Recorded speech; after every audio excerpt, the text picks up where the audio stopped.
Twasema msingi wote wa kichuganga na uchawi twasema ifujike. Somebody shout Jesus. Out of this week, I said the Lord is saying to some of you, out of this week, the Lord is saying to you woman, out of this week.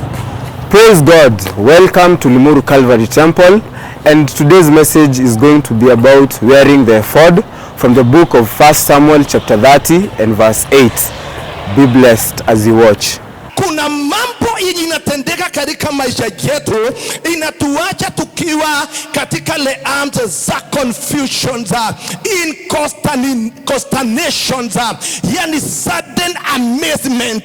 We are not able to tell, we are not able to say whether it is true or not. The damage yenye ilikuwa imefanyika katika mji wa Siklag wakati hawa soldiers walipoiangalia, actually walishindwa kuongea jambo lolote, na ile kitu walifanya Biblia inasema that they wept because the loss yenye walikuwa wameingizwa ndani yake, hasara yenye walikuwa wameingizwa ndani yake na this enemy that is called Amalekite, it was too big, it was too great to bear, it was too great to carry. Some of us wakati wa hii pandemic wameingizwa kwa hasara kubwa sana. Some of us tumepoteza wazazi wetu.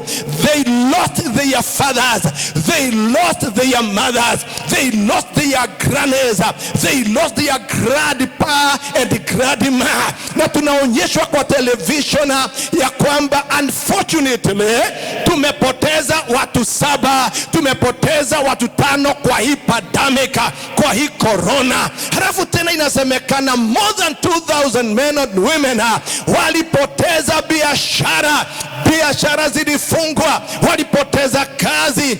The loss that we have gone through, it is too heavy for some of us to carry. Kwa wengine wetu hatuna ability or strength to carry. Unapoangalia mahali ulikuwa unafanyia biashara siku ya leo, uhorota gogo na kara, that is where my shop used to be. That is where my mall used to be. That is where my grocery used to be. That is the house that I used to be. Lakini siku ya leo unaipita kwa sababu ile loss yenye ilikuja wakati wa pandemic ni kubwa sana, na hawa wanaume hawakuweza kustahimili ile loss. Actually, because of that loss, they were not able to hold their tears. Not women. I'm not speaking about women. I'm not speaking about boys. I'm not speaking about cows. I'm speaking about a whole man. Kwa sababu ya the sight that was so discouraging, humiliating. Biblia inatuambia wakalia kama watoto, wakalia kulia until they didn't have more or any other strength to continue weeping. Tuna watu wenye wako na kilio kikubwa sana kwa sababu ya vile shida imeonekana katika maisha. Wengine wakati shida ilienda ikawa mingi, walichukua kamba wakajinyonga. Tumeona kwa television na tumesikia kwa habari, wengine wakati shida ilimwagia kama mvua, waliamua kuacha wake wao na watoto, wakasema enough is enough for this. Tumekuwa witnesses how marriages, how relationships zimebrika kwa sababu ya hii corona. But blessed be the name of the Lord. Tungali tuko na watu that are still holding to its evilness, holding to its evilness. Wangari wameshikilia, na ninakuomba siku ya leo, hata kana kwamba kumechomeka vile kumechomeka, usiende njia ya wenye wengine wameenda. Still hold to it, continue to hold to it, because you've got what it takes for us to regain, for us to restore, for us to recover what the pandemic have destroyed. Biblia hapa inatuonyesha njia ya tatu ya kuweza kurecover, it is putting on the ephod. Na neno linasema ya kwamba waliporudi mahali pale wakawa distressed, and wakawa na stress ya vile kile walichojenga miaka mingi kimebomolewa. Tulipata ya kwamba Amalekites, they have got two negative things. One is about their nature. Nature yao ama asili yao, amina haleluya, wako na asili kama yenye ilikuwa na babu yao. Babu yao alikuwa anaitwa Esau, na nature yao ilikuwa ni kuharibu. Kumbuka vile Esau alivyosema, this is how I'm going to deal with my brother after mourning my father, I'm going to kill him. Walikuwa ni watu wa kuharibu, walikuwa na damu ya uharibifu. Tuna watu katika maisha, tuna watu katika neighborhood, tuna watu katika mashule, tuna watu kanisani. They carry that nature of Esau. It is called Esau nature. Yani wanaona kitu kilichosimamishwa kazi yake ni kumalizia. Alafu kitu ingine tuliangalia na tukaona ni ya kwamba watu wale walikuwa na jambo hiyo la Esau. Tumesema walikuwa na character tena ya Esau, watu wenye hawana value ya jambo lolote lile. Hata ile kitu Mungu ana value, to them it is valueless. Tuna watu wenye hawaoni value ya doa ya mtu mwenye amesimamisha mke na watoto, the way that man has struggled to make that marriage stand up, the way that business person has struggled to make that business stand up, the way that bishop or the pastor have struggled to make that ministry stand up. There are people who will never place any value to any variable. Na wale watu ni kama Esau, na ndio walivamia mji wa Sikilaga. Actually sio tu kuchoma, hata kubeba walibeba. Na Biblia inasema it is true that the followers of David were stressed, but David was greatly stressed. Why was he greatly stressed? Because number one, remember that Esau, the first king of the nation of Israel, had driven him out of his country. Alikuwa amefukuzwa katika mji wenye amezaliwa. Alikuwa amefukuzwa mahali penye tunaweza kusema mahali pa nationality. Alikuwa ametenganishwa na baba yake Jesse. Alikuwa ametenganishwa na mama yake. Hii mambo ilikuwa ni ya Sauli. Definitely angekuwa na stress zaidi kuliko wale jamaa wake. Tena ukumbuke alipofukuzwa na Sauli akaenda katika camp ya Philistines. Alipoenda tena katika ile hema, if you read the Bible carefully, again tena he had been thrown out of that camp, being chased out of his nation where he had taken a refuge. Again those people conspired and said, this man is not one of us, he is a Hebrew, and he was thrown out of that camp. So he was left with nothing. Na tena hapa Amalekite wamekuja wamechoma the place that he had constructed as a refuge place. Tena hapo tena adui amevambia, na ikiwa hiyo haijatosha amechukua wake wote wawili na watoto. Na kama hiyo haijatosha, those men wenye yeye alikuwa transform, because they came to him as ordinary people, they came to him just like ordinary people. Alikuwa amewageuza kuwafanya kuwa warriors, the people that he had transformed to be warriors, to be champions. Think about that. They were contemplating of how to kill him. Actually they were busy collecting stones, not to rebuild the city again, but to build the grave of David. Think about that. Watu wenye umebadilisha maisha yao, kuna a very heavy impartation yenye imetoka kwako, na umebadilisha yule mtu mwenye alikuja kwako akiwa an ordinary person, akiwa a useless person, but today he is no longer a useless person. He is useful. He came to your ministry, he came to the school, ukiwa the director, ukawa mahali penye institution, a company somewhere. Alikuja akaomba kazi akiwa na saddles, alikuja na akara, lakini siku ya leo that man is driving out of that work. He has been able to lift up something for his life. Lakini amefika mahali amefikiria juu ya kukumaliza. Watu hawa walikuja kwa Daudi wakiwa useless, wakiwa watu ordinary. Walikimbilia kwa Daudi because katika kampi ya Sauli hawangefanyika kuwa kitu na hawakuwa na kitu. David transformed them to become warriors. He transformed them to become mighty men. And yet they were contemplating, they were collecting stones to kill him. I want to tell you that is disheartening, and I have gone through that, where you have got men unawatransforma, where you've got women unawatransforma, lakini along the path ndio wanakuchukulia mawe ya kukumaliza. Kwanza hiyo ndio iliyomfunja moyo sana sana sana. Now listen to me, there are 3 observations very quickly that you need to note. Number 1, wakati mawe yanapotupwa, you can choose to do 2 things. 1, you can choose to use those stones to fight back.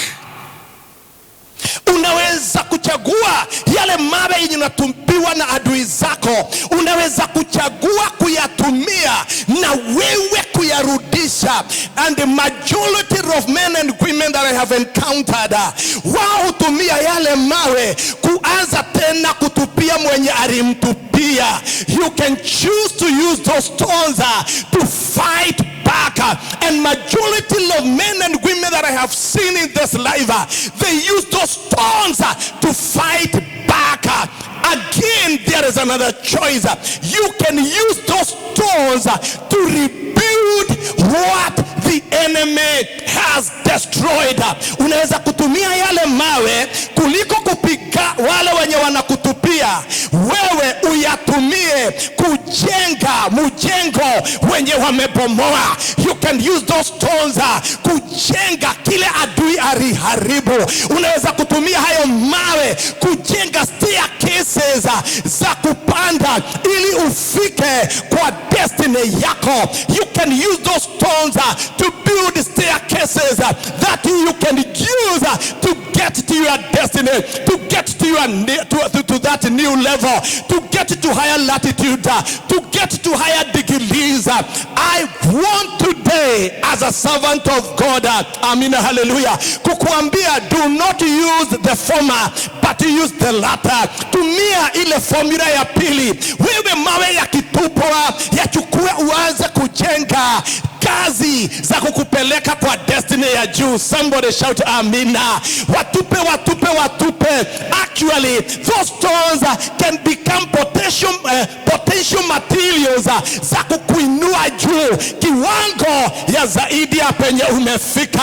Mawe hayo yanaweza kuwa materials ya kufanya ujenge mjengo uliobomolewa na adui.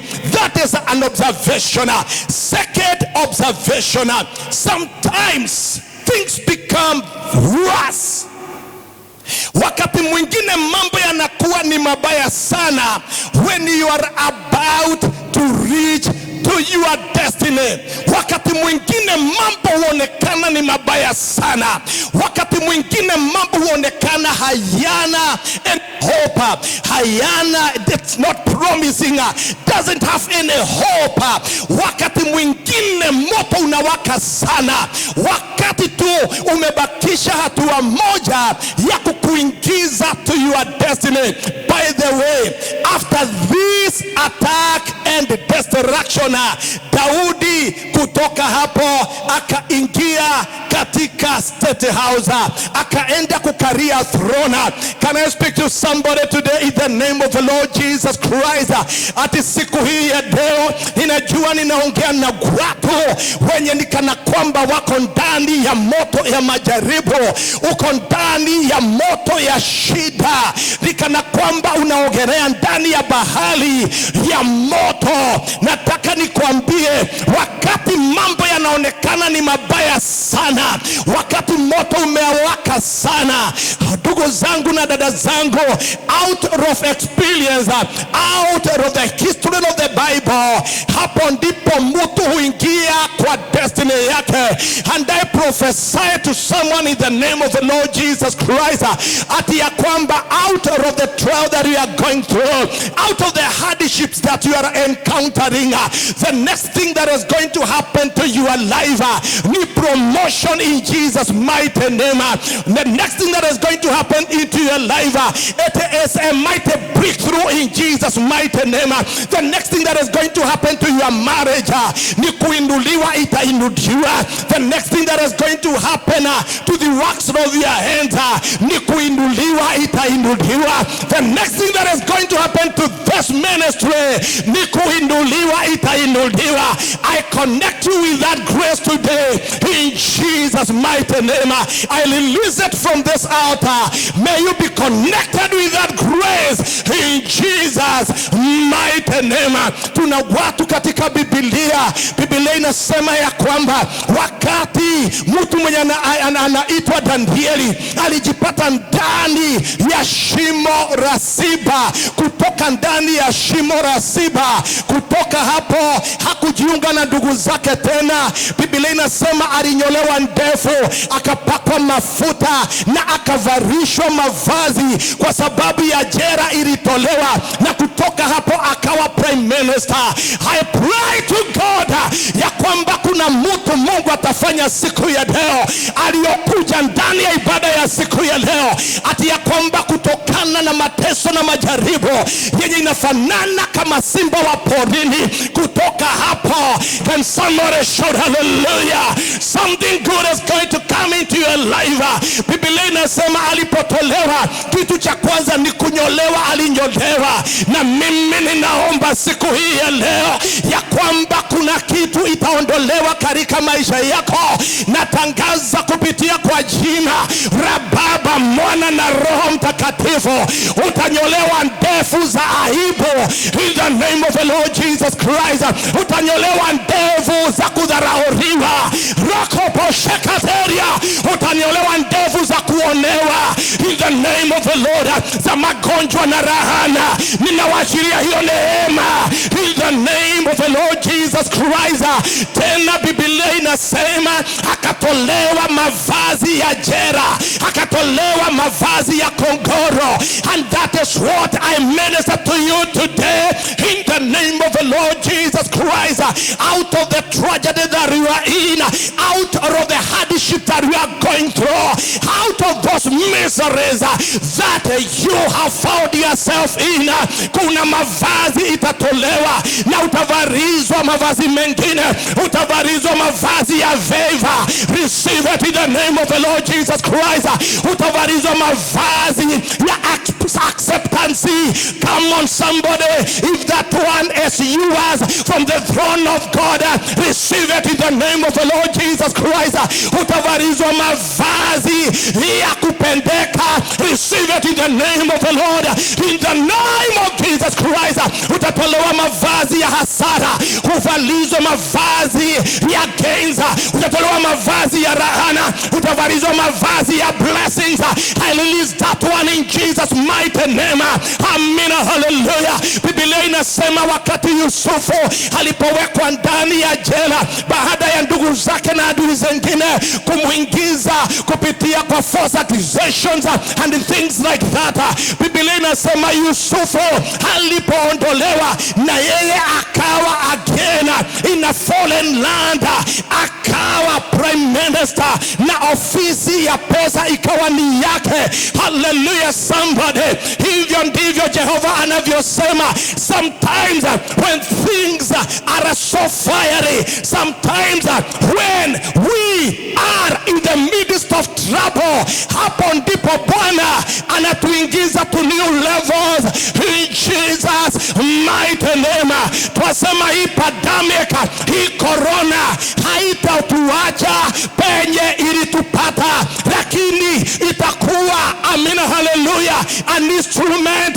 Itakuwa a step that we are going to step on as we are said, as we move high in Jesus mighty name. Na nimeizungumzia ya kwamba corona hautatuacha kama tumeenda chini zaidi, lakini utatuacha kama tumeenda juu zaidi in the name of the Lord Jesus Christ. Nimezungumzia hiyo shida yenye imekuingia, nimezungumzia hiyo shida yenye imeingia kwa maisha yako. Ninaiambia kama nabii wa Jehova, haitakuacha penye imekupata, itakuacha kama umeenda chini. Receive that grace in Jesus mighty name. Can somebody shout hallelujah? Lift up your hand and tell the Lord, I'm not going to remain in this level whatsoever in Jesus mighty name. Can somebody shout hallelujah? Can someone shout amen, hallelujah? Amen, hallelujah. Now another observation. What you fight, any level that you fight, it will never come any near you. Any level that you fight, you will never attain that level. Kile kiwango unapiga katika maisha yako, hakuna siku utaifikia. Na ukiifikia, utaifikia kwa njia mbili. One, through corruption. Secondly, through assassination. Chochote kile unapiga, hakuna siku you will be entitled for that, because what you fight in return becomes your enemy, and it fights back. It will always reject you. Kile ulipiga kitakukataa. Wakati wa level ya watu wa kanisa, mzee wa kanisa, ulipiga hiyo level, kila wakati utakapoikaribia itakukataa. Ukapiga yule mtu alikuwa pastor, ukifika kwa hiyo level unaitaka, itakukataa, kwa sababu iko na memory uliipiga. What you fight, it will always reject you.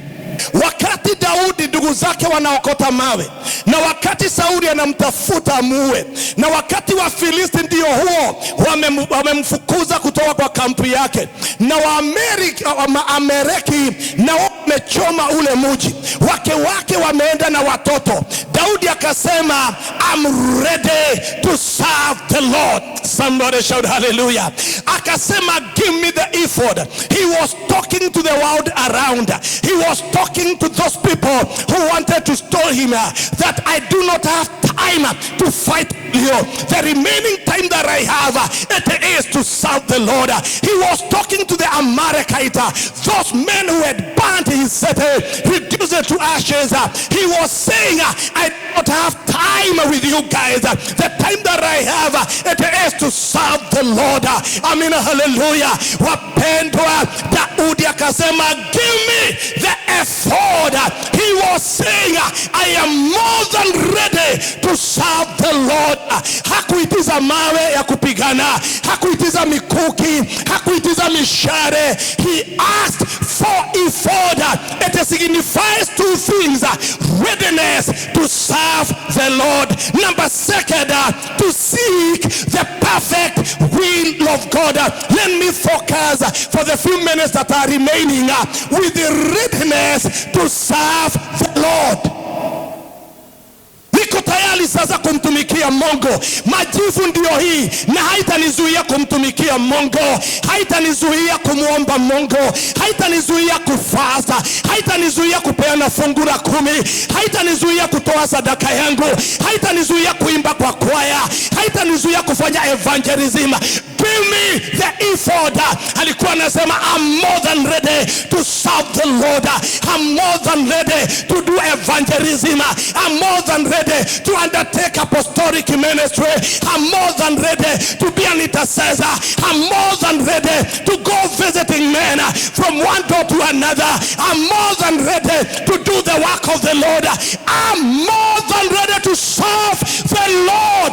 Give me the ephod. Do we have men and women who can say, give me the ephod, give me a chance to praise the Lord, give me a chance to worship the Lord, give me a chance to play the guitar, give me a chance to do evangelism, give me a chance to fix that broken door, give me a chance to offer my tithes and sacrifices, give me a chance to do what? To serve the Lord. David was saying, give me a chance to serve the Lord. Katikati ya shida zenye unapitia kazini, katikati ya shida zenye zimekupata kwa maisha ya wokovu, can you talk like David?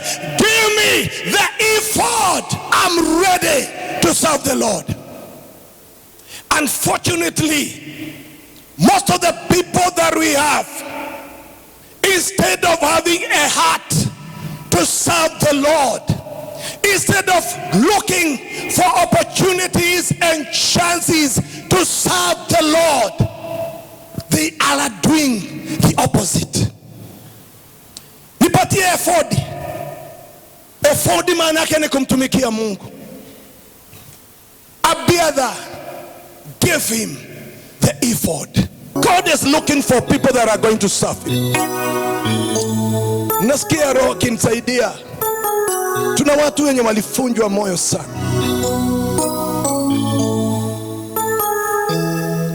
Lakini yote iliyosemwa na iliyozungumzwa ilikuwa ya kukusaidia kujua kuna kitu uko naye. There is no way you can discover whether you are doing something that is moving the kingdom of darkness if the kingdom of darkness is not rising against you. Satan will never come in person. He uses persons to come to tempt you, to persecute you, and to rise against you. Hakuna siku shetani atasimama mbele zako kama vile Mungu hatasimama mbele zako. Anatuma watu. Na hili ndio ujue una kitu yenye shetani anaogopa. Ni wakati unainukiwa. Na ukiona hakuna siku nafanya kitu na ukiifanya watu hawaongei kinyume, ujue ile kitu unafanya doesn't have any impact. Ukifanya kitu na watu wakose kuongea vibaya. Okay, wacha nikufundishe hapa kama umesimama tu ninapomaliza. Ukifanya kitu watu wakupigie makofi sana, umecompromise. That is compromise. Na ukifanya kitu watu waongee vibaya sana, hiyo ni kuonyesha ya kwamba impact yenye umefanya ni kubwa sana. It is telling you that you have something that is causing a massive destruction. Ndugu zangu na dada zangu, let us serve the Lord. We are not here to do nothing. We are not here to please men. We are here to create a heavy, powerful impact in the kingdom of God that is going to scare the enemy. And it is at that level of your service that you are going to attract prosperity. Jehova, kupitia kwa jina la Baba, Mwana na Roho Mtakatifu, ninakuomba neno hili liwe mbegu katika maisha ya wapendwa hawa. Amen. Kama vile mtumishi wako Daudi hakufunjwa moyo na yale yalikuwa yamefanyika. Hakufunjwa moyo na yale alikuwa naona ikifanywa na ndugu zake. Amen. Hakufunjwa moyo na yale adui alikuwa amefanya. Amen. Jehova akainuka akufanyie kazi. Tuna mambo ya kutufunja moyo. Korona ni sababu tosha ya watu kutokupenda kukufanyia kazi, lakini na kuomba kwa waliokuja siku ya leo ya kwamba jambo hili halitakuwa sababu ya wao kupoteza baraka zako zenye zinapatikana kwa na wanao kutumikia. Huyu ndugu, huyu dada, huyu mwajiliwa, huyu mwajiri, huyu mwanabiashara, Bwana ninakuomba ya kwamba waanze kupokea hizo baraka kutoka siku hii ya leo. Tuomba tukijua ya kwamba umesikia, na ni kupitia kwa Yesu Mwokozi tuamini umesikia. Tuseme amen. Amen. Thank you for watching. I hope you've been blessed. We are opposite Kombera Bridge on your way to Nakuru, and follow us on YouTube, it's Limuru Calvary Temple, and on Facebook please follow us, it's GCK Limuru Calvary Temple. Hope you're blessed.